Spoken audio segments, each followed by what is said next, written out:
नमस्कार हमारे आत्मीय देवतुल्य भाइयों, देवी स्वरूपा बहनों। दोस्तों, वर वधू की प्रतिज्ञाएं।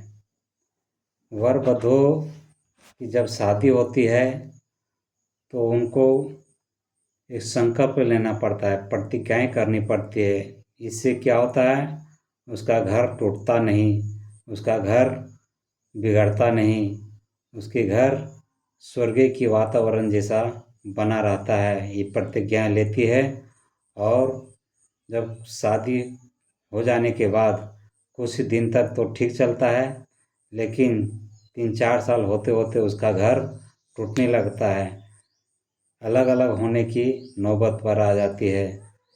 तो उस समय जो शादी में संकल्प लिए रहते, जो प्रतिज्ञाएं किए हुए रहती है, इस संकल्प को फिर से दोहराएं तो उसका घर फिर से स्वर्ग जैसा वातावरण बनने की कगार पर बन जाता है, उसका घर परिवार ठीक से चलता है। वो प्रतिज्ञा इस तरह है, देखिए। वर की प्रतिज्ञा है, आज से धर्मपत्नी को अर्धाग्नि घोषित करते हुए उसके साथ अपने व्यक्तित्व को मिलाकर एक नए जीवन की सृष्टि करता हूँ। अपने शरीर के अंगों की तरह धर्मपत्नी का ध्यान रखूंगा। प्रसन्नतापूर्वक गृह लक्ष्मी का महान अधिकार सौंपता हूँ और जीवन के निर्धारण में उनके परामर्श को महत्व दूंगा। रूप, स्वास्थ्य, सौभाग्यवत्व, गुण एवं अज्ञान जनित विकारों को चित्त में नहीं रखूंगा। उनके कारण यह संतोष व्यक्त नहीं करूंगा। स्नेहपूर्वक सुधारने या सहन करते हुए आत्मीयता बनाए रखूंगा। पत्नी का मित्र बनकर रहूंगा और पूरा स्नेह देता रहूंगा। इस वचन का पालन पूरी निष्ठा और सत्य के आधार पर करूंगा। पत्नी के लिए जिस प्रकार पतिव्रत की मर्यादा कही गई है, उसी दृढ़ता से स्वयं पत्नीव्रत धर्म का पालन करूंगा।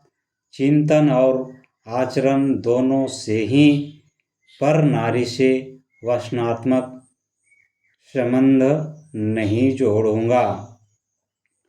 गृह व्यवस्था में धर्म पत्नी को प्रधानता दूंगा। आमदनी और खर्च का कर्म उसकी सहमति से करने की गृहस्थोचित जीवनचर्या अपनाऊंगा। धर्म पत्नी की सुख शांति तथा प्रगति सुरक्षा की व्यवस्था करने में अपनी शक्ति और साधन आदि को पूरी ईमानदारी से लगाता रहूंगा। अपनी ओर से मधुर भाषण और श्रेष्ठ व्यवहार बनाए रखने का पूरा प्रयत्न करूंगा। मतभेदों और भूलों का सुधार शांति के साथ किसी के सामने पत्नी को तिरस्कृत नहीं करूंगा। पत्नी के यह समर्थ या अपने कर्तव्य से विमुख हो जाने पर भी अपने सहयोग और कर्तव्य पालन में रत्ती भर भी कमी नहीं करूंगा। जय हिंद, जय भारत, वंदे मातरम। Thank you. ये वीडियो अच्छा लगे तो एक लाइक करें। धन्यवाद।